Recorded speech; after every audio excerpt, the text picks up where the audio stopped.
This one's for the lonely, the ones that seek and find, only to be let down time after time. This one's for the torn down, the experts at the fall. Come on friends, get up now, you're not alone at all. Oh, oh, oh, oh, oh, oh. Welcome back to At the Mic with Michael Schumacher, brought to you by JR's Oasis. More than a fuel station, more than a convenience store. It's your one-stop travel shop on Fox Sports Radio, 101.5 FM, 1570 AM, KVTK, Vermilion and Yankton. And we have a really special guest on the line. And as I was doing a little research, and I know people say I don't, they accuse me of not researching, but I'm thinking she might be in the most halls of fame of any guest I've ever had. So we have Lisa Van Gore on the line. Lisa, how are you doing today? I'm doing great. Thank you for having me on. Well, thank you so much for agreeing. I really appreciate it. And I tell you what, do you know off the top of your head how many halls of fame you're in? Well, my husband likes to remind me. I kind of, I think maybe 6. I don't know. Yeah, I mean, because I was looking, so you're in Yankton, the Yankton High School. You're in the South Dakota Sports Hall of Fame, the South Dakota High School Basketball Hall of Fame. I think you're in the Colorado Sports Hall of Fame. You're in the Colorado University Hall of Fame. I mean, I just kept looking. I think between you and Chuck Iverson, I think you are the two that, that are in the most of anybody I've had. And, you know, as you look back, is there ever a moment where you look back and say, wow, I accomplished quite a bit, or is that just something where you don't think about it that way? Well, I think as, you know, everybody gets older, they kind of look back and, you know, I think this in 2025, when I got selected to go into the Colorado Sports Hall of Fame, I'm like, wow, finally, you know, I think I've made it. This is the one that I wanted, and you know, I must have really done something special to get into this Hall of Fame, because it's been traditionally men. There's about 300 athletes, mostly professional, you know, that we have the Avalanche, the Rockies, and, you know, the Broncos. But there are only 22 women, no, 23, 24 women in that Hall of Fame. So it was quite an honor. Wow. And I think, you know, just, you know, when and where I started basketball, and to come as far as I did and have, I'm like, wow, this is pretty cool. And I think I cried tears when they gave me the phone call, because it was long awaited. Well, that is amazing. And so I didn't realize, I guess, you know, I didn't take that deep of a dive into it and realize that is amazing. And to go into, like you said, with professional athletes, you're going in with a Simon Fletcher. You went in with, you know, with a Troy Tulowitzki. You went in before Fat Lever and Cordell Stewart. That's pretty awesome. Yeah, well, you know, I think too, at my career with the University of Colorado, it was right at the beginning of, you know, Title IX, and matter of fact, when I signed my letter of intent to go to Colorado, a month later they had to cut 7, you know, Olympic sports to accommodate and pay for women's scholarships. So, wow. You know, it's kind of, I think, you know, there's only a few of us, and in that Hall of Fame, there really are only a few Colorado, you know, women's basketball players, and Becky Hammond is one of them. And it's quite an honor, because we played at a time that, you know, there wasn't really a lot of support for women's basketball or women's sports. You know, our students had to pay student fees to support women's sports, and that didn't really go over too well back in the day, but man, has it come a long way since then.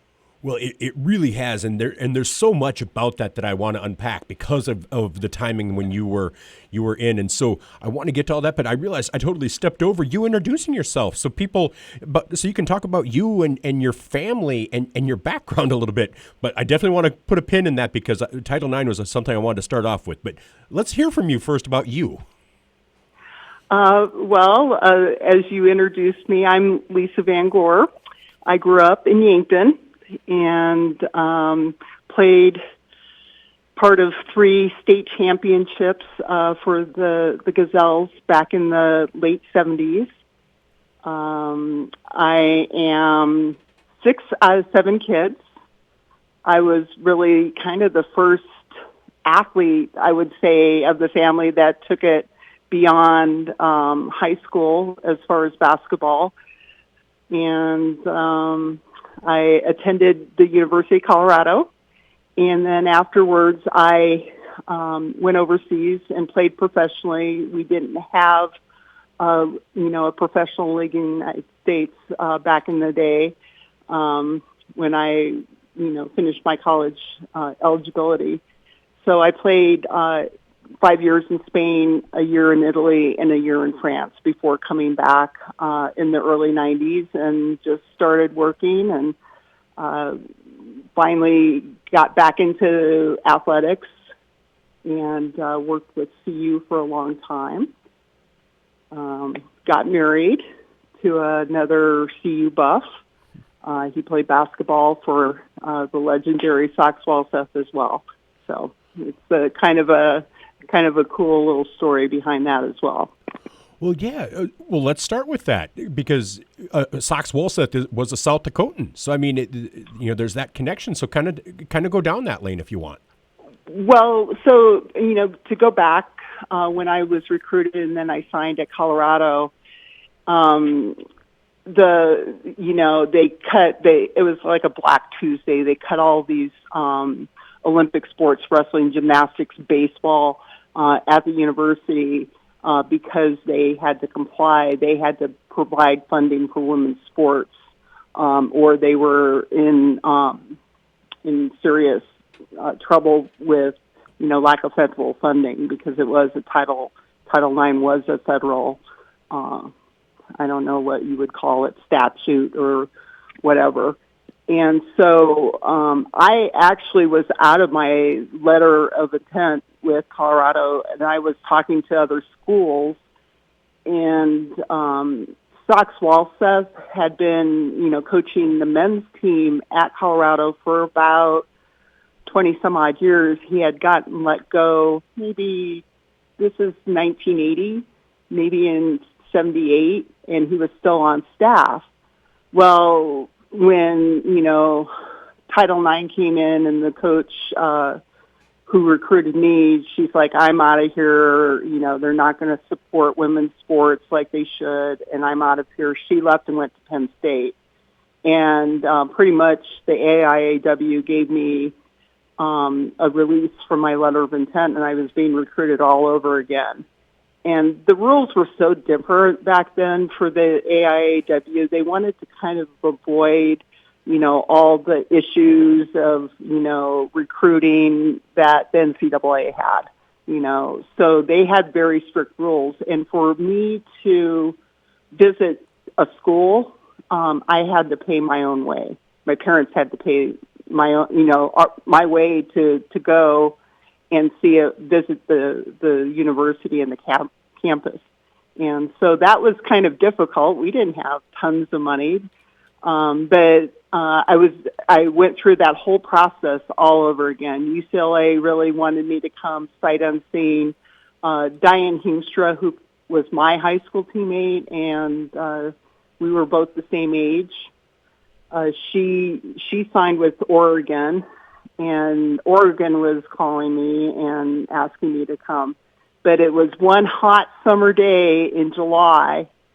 Sox Walseth drove up to Yankton and talked me into staying at the university. All the things that, the coach that had left said weren't true, and, it would be great to have you be the cornerstone of this program, and we really need you. And so they had hired Sox to become the women's coach. He was, playing golf with donors and, fundraising for the university. So they just decided, to hire him. So he coached for 3 years, and I think it was really funny. We used to play doubleheaders with the men, and, all the guys would come, his former players would come and, watch, halftime of the women's game, and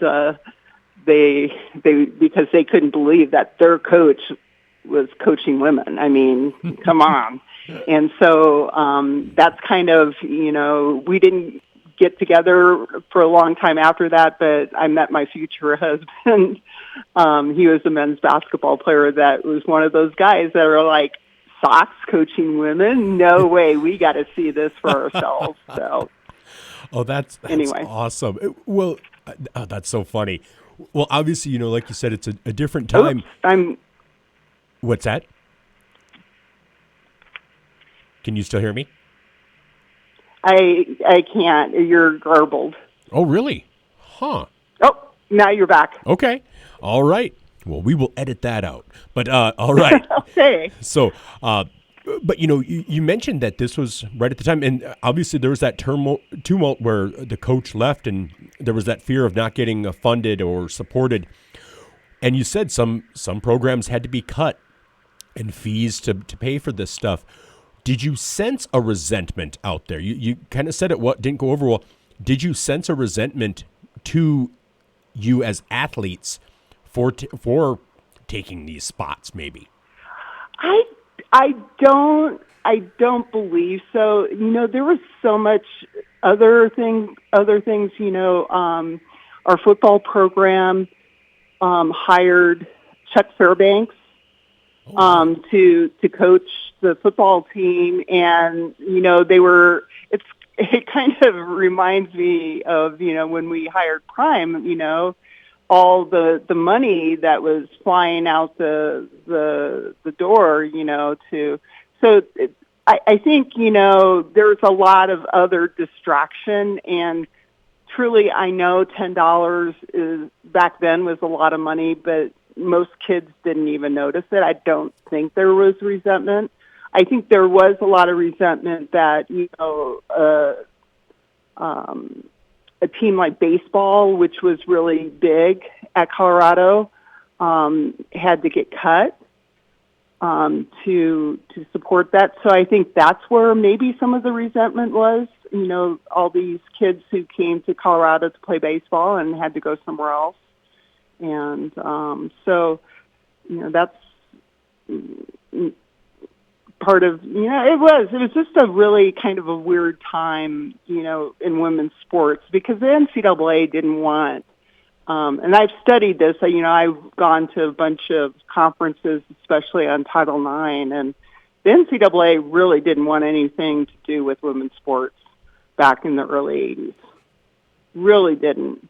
It wasn't until probably my junior year at CU that they kind of came around and we joined the NCAA, and then we played a Big 8 schedule, with Nebraska and Kansas State, all those schools.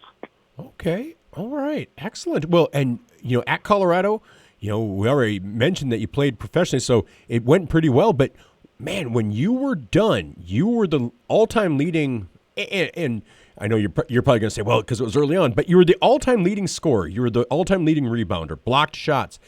And as far as I could find, other than the scoring mark, which is total points, you still have the highest average, you still hold the other two. What does it feel like to still see your name in the record books and at the very least so high in the all-time numbers? There's that old saying that records are meant to be broken, and I always expected those records to be broken. I think I was just in a time that women's basketball was really kind of taking off, and I was just lucky to be in the right place at the right time end up, being at Colorado and having the opportunities that I did. But I never suspected, all these years later, even the scoring record, I think I held for almost 30 years. And the only bad part about it is the fact that she had a 3-point line and, played, I think we figured maybe 10, 12 more games than I did. And so, that was the hardest part about losing my scoring record, is because I did it the old-fashioned hard way. 2 points at a time, 1 point at a time, so anyway. Well, and let me ask, because like I said, you hit the ground running in college. I think that's a testament, because you just mentioned you had a teammate named Diane Heemstra that was also going, to college, going to Oregon, and there were so many from that time that went on to play college basketball from the Gazelles that had so much success. How did that program help prepare you? How did Bob Winter and being a Gazelle, how did that prepare you for that next level of basketball? And he's heard me say this so many times before. He's the reason. He absolutely was the reason that we were all so successful. Literally, I didn't start until Diane Heemstra moved to Yankton. And she lived around the corner, and her dad, encouraged me, because I was, a freshman in high school, going into freshman year. This is 50 years ago, right? 1976. I had no intention of going out for sports, never had.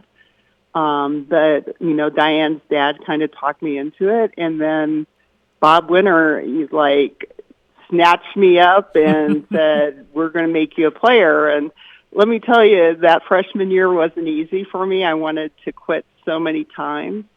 And he kept on me, and he was really, really big at getting us to practice. So in the off season, and Diane and I, would play, we would break into, I think the statute of limitations is up, but we would break into, try to jimmy and shoot around in the winter time. And we just played our rear ends off. And we also played with a group of guys, noontime basketball guys. Back then it was in the back court of Nash Gym. At noontime, it's a shorter court, and I really owe that ability to play against guys in the off season, with my ability to go to Colorado and be ready to start from the get-go. We didn't have a lot of, people to look up to or around to play against or play. And it was mostly guys that we did that. And, even when I went to Colorado, that just wasn't something. Girls did not go and play pickup ball on campus, with the guys. They just didn't do that. So, but I would say Bob Winter's persistence and pushing me to, be a player was the key, because my mom, bless her soul, she didn't know, about, girls, how, girls being an athlete. She thought they should be home after school helping, get ready for dinner and helping out Mom. And she gave me a hard time about it. And finally, Coach Winter, after my sophomore year, was like, you really do need to let her practice and play, because she'll get her college education paid for. So she really kind of fought me, and she until the day she died, she says that she never said that, was never hard on me about it, but she was a little bit. Oh, that's funny. Well, and obviously, and let me ask you, and remember, this comes from somebody who has completely unathletic. My athletic career peaked in third grade summer basketball and went downhill from there. So this question's in all earnestness. Was there a moment that you knew? I mean, was there just that moment that you knew you were good, or was it when somebody told you or told your mom, hey, she could get something in college for this? I don't think I really truly believed it until probably my junior year, when I got to start. And then, at the end of the year, we won the state tournament, and I made All-State. I'm like, wow. I mean, to know where I started from and to see, that was a huge achievement for me in 2 years, to go from zero to, being first team All-State. And, the legacy that's already had been built at Yankton, and in this, how good girls basketball was back then, all these great players that played. So that was quite, I'm like, well, maybe there's something to this. All that work between my sophomore and junior year really did pay off, and that, I could go somewhere with this. And I think I started believing then. And, even my senior year, because we played, the problem is we played in the fall. And these coaches, these, like, the Colorados, the, UCLA's, the Nebraska and Minnesota, but they didn't know. I mean, a lot of these schools in the East Coast didn't know about how two girls that have the ability to play Division I basketball. Come on, no way. There's no way that exists. And so I was really a late bloomer. And Diane always had the attention from her freshman year. She played on, back then there were sports festival teams, and she played on a couple of those sports festival teams as a high school player. And so she got noticed, and that's the only reason I got recruited at Colorado's, because they were watching film with Diane, and they saw me. They're like, wait, who's that big girl? We need to start talking to her. So that's how I got kind of noticed. It was because of Diane, really, to be quite honest with you. Well, that's amazing. And then, we talked about your time in Colorado, but it took you overseas. And obviously, unlike today with the WNBA and finally getting some contracts that don't require them to play overseas just to make a living in the offseason, what was that experience like? I mean, just playing overseas, being in that kind of culture, did you make that full time, or then did you come back to the States in the off season, or how does that work, and what was that like? I did. Well, first of all, I wouldn't trade that experience of being over there for 7 years, 7 seasons for anything in the world.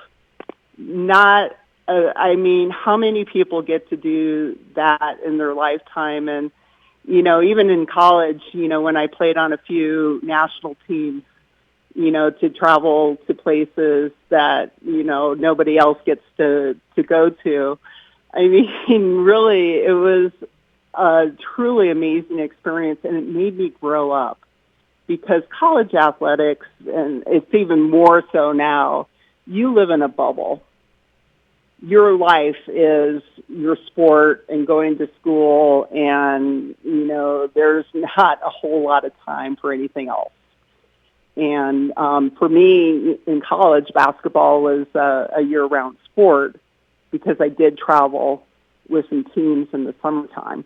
And so it's great that they've finally come, the WNBA is finally gained can't talk today. It's gained the recognition, finally, that there's been so many amazing players, and we deserve to be paid, not necessarily at that level, but man, it just blows my mind how far it's come, and it's taken this long. That's what I think I have a hard time with, how long it's taken. Yeah, it feels like it was pulling teeth there and it feels, whatever people think of Caitlin Clark, I know she has detractors, she has supporters, but it feels like she brought an attention to a product that was already there, to people that were aware of it, that aware of the generations and a Candace Parker and players like that who were there before that. But it feels like she brought eyes to a product that really finally started getting a little bit more appreciation. And so it's been Right. great. It's been great to see. And I guess that's kind of my next question is you being there at the beginning, whether it was Yankton or Colorado and Title IX, what would you say are maybe a few of the biggest differences or the biggest evolutions you've seen in women's athletics over that period of time? I think, across the board, women's basketball is much more athletic. I mean, the girls, I think there were, back, 40 some odd years ago, there were just, a few kind of us oddballs, that, were athletic enough and skilled enough. But, women, back then, we had to depend on our fundamentals because we hadn't been playing, that long. And these girls are so skilled and so athletic, and they've been playing since, they were little kids. It's just the athleticism of this game, it just blows my mind. But it's still fun to watch because there's still a lot of fundamental basketball. Well, and that's what I love to watch about it because I'll tell you, men's basketball, college, NBA, it's gotten away from what I grew up with, and it's I mean, very athletic and very dynamic, but it feels like some of the fundamentals and the basics, it's a little more showy, which is fine. But I love watching the women's game because it is kind of what I grew up watching, but more athletic. And so I really enjoy it. It's a high quality basketball, and so it's so fun to watch, and it's great to be to see them getting their appreciation and finally getting that pay. And Yeah.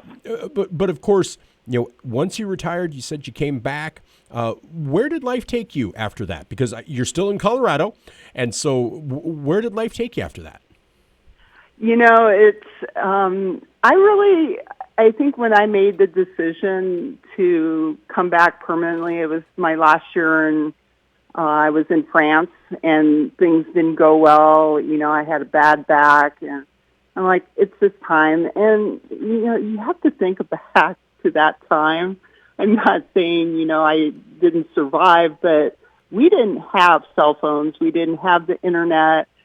We didn't even have satellite TV that we could get TV programs a lot in English. It was kind of towards the end of my career, if we were lucky to find one British channel or something on TV.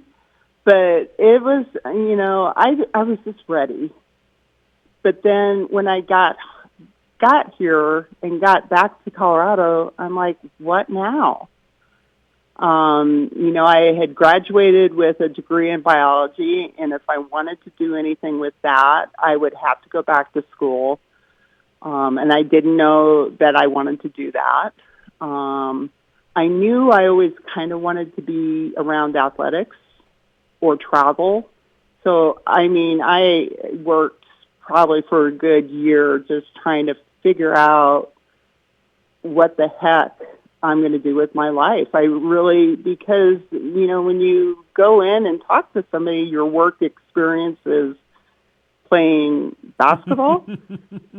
And there were I would say there were very few employers other than Enterprise Rent-A-Car. It was a management trainee program, and they saw in me and my background in athletics, the teamwork, the discipline, just the hard working, that I had to be successful at the Division I level. I think that's what they really kind of looked at, and and they were the first company, the first employer, and they still are that employer that really goes out and recruits former student athletes. So that's kind of where I got my start, but I think in my heart I always wanted to be in sports. So I always applied for jobs, either fundraising. I wanted to be back at CU, and it wasn't until probably 2000 that I got back into CU and did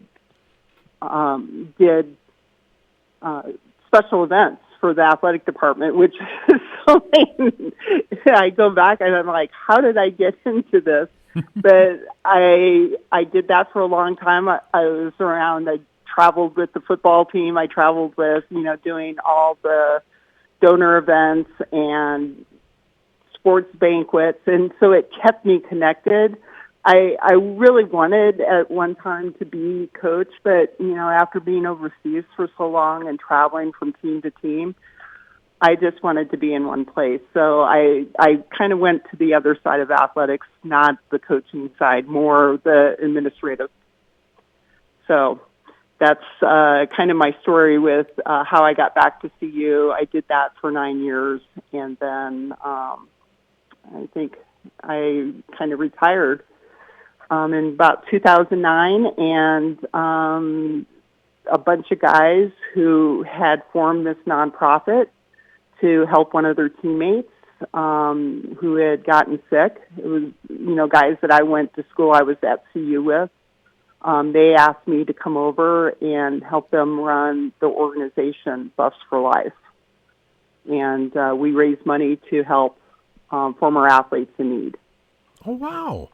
Right. So I've been doing that pretty much for the last 15, 16 years, and then I do a lot of contract work with the University of Colorado, more on the cross-campus, doing conferences and, building dedications and things like that. So, I've gotten to use, stay connected with the program and through Buffs for Life and, my work with the university.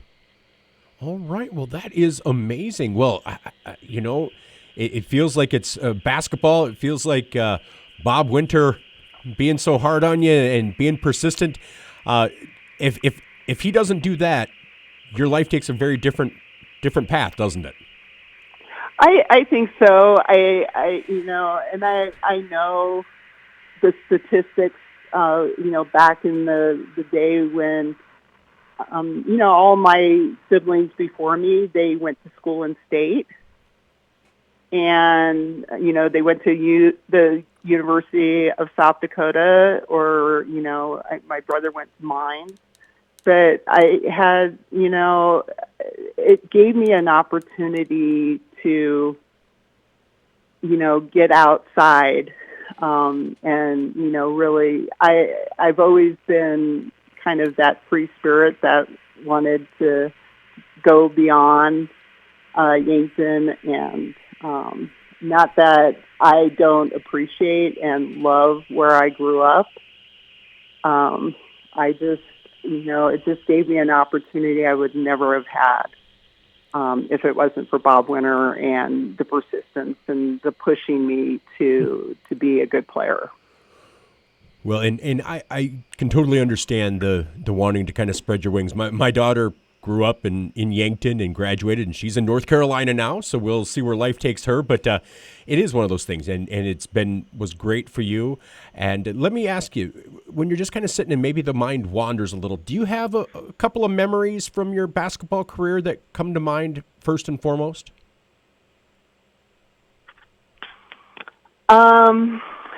I do. I think in my basketball career, University of Colorado we were playing Tennessee at home, and this girl who was a parade All-American, and we played in the high school, All-American game my senior year in high school. She went to Tennessee and was from Colorado, and I had just signed with Colorado, and we were, got to be really good friends. Well, she thought, they were going to bring a top-ranked team into Boulder and just, have a nice little homecoming for her, being a Colorado kid. And we beat them by 20 points. And so that was, the day Pat Head Summit was the coach, and, Tanya went on to be, a Kodak All-American, and we've kept in touch all these years. She's back in, Colorado. She was coaching for a while. She coached at CU for a while. But, I think I always, she was sitting on the stage when I got presented the Colorado Sports Hall of Fame trophy, and I reminded her of that game, and I don't know that she really appreciated that, but that was one of my best memories, to knock off a top-ranked team. And, nobody got to see that game because the games weren't televised. I think I still have the tape of it somewhere, but it's, probably my outstanding memory. And then I would say overall, just representing, having the ability after my freshman year in college to play on the number one U.S. Team. That was an experience. I was probably way too young and way too experienced to be on that team, but what an honor to be on, that team with some of the best players in the country, Ann Donovan and, all these great LaTanya Pollard. And yeah, it was an amazing time. Kim Mulkey, who's now, LSU coach, and that was probably a really good memory that summer. That would be amazing. And let me ask, you brought up some names, but again, kind of being on the forefront of women's athletics, were there athletes that you were able to look up to, or were you kind of forging a path of your own? I get asked that question a lot, and unfortunately, we didn't have the role models. Somebody like Ann Donovan, who played at Old Dominion. Annie Myers. There were those players that we kind of had role models. Denise Curry. But really my role models and who I modeled my game after were men's professional, like Jack Sigma with his reverse, pivot, and Larry Bird. Those were our role models. I mean, we just didn't have anybody else. Yeah. Well, and that's why, that's kind of my ignorance. I hadn't even thought about it until you started naming a few people. I'm like, man, that had to be tough. I mean, because all of you were really forging your own paths, because, there were very few female athletes that had been put up on pedestals that were in team sports. You had tennis players, you had golf players, Babe Diedrichson, you had these kind of women athletes, but they all seemed to be in individual sports, not in team sports that had to be supported by institutions. And so I hadn't thought about that until the end there. So I appreciate you answering that. And I kind of thought it might be one of those where you're kind of looking more at guys. And did you ever think that maybe you were going to be that kind of trailblazer, that all of a sudden you might be one of those people that people are looking up to for a generation or two? No, not really. I don't know that I ever thought of that way. I think, especially the years when I came back and worked in Boulder and the university, I do have, girls that came to camp, or, that, came and watched us play, and how they said that, I inspired them to, work hard and everything. But, I mean, I was gone for a great deal of time, right after I left Colorado. And to have, come back to Boulder and have people say that they, came to watch me play and they looked up to me, it didn't happen often, but it happened enough to make me feel really like, that was kind of a cool thing. But not like not like now. There's absolutely, I just can't believe with social media and everything. It's a different game. It's a different game. It's a different world. Even college sports is just, it blows my mind. The NIL, the transfer portal, and, even, with our nonprofit that I run, who are going to be, those players that are a part of this university, because they just change. Everything changes so fast. And the money that they're being paid, it's amazing.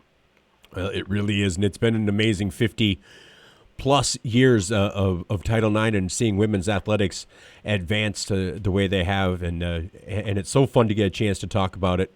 Well, Lisa, I thank you. I thoroughly enjoyed this conversation. I really appreciate you being willing to take the time and to talk with me, because I hope you don't feel like I wasted your time, because I enjoyed this immensely. No, I think, very few people do know where women's basketball started. So I do like to tell the story of how different it was than it is, 50 years later.